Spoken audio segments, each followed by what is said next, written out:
سورة الکافرون شپږ آیاتونه دی په دې سورت کې. بسم الله شروع کوم په امداد د نوم د الله تعالی. الرحمن داس الله تعالی چې عام رحم کوونکی دی په دنیا کې په کافرانو په مسلمانانو. الرحیم داس الله تعالی چې خاص رحم کوونکی دی په آخرت کې صرف په مؤمنانو باندې.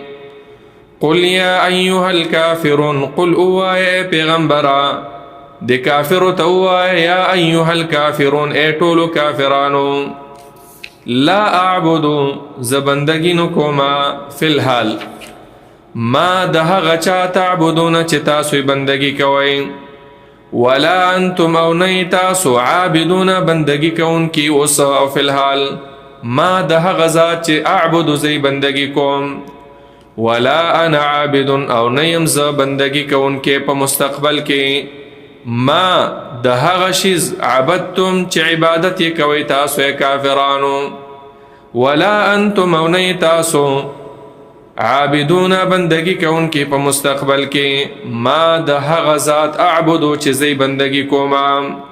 لکم ستاسو د پاره دی دینکم دین ستاسو چې هغه شرک دی او کفر دی ولیو زما د پاره دی دین زما چې توحید او اسلام دی.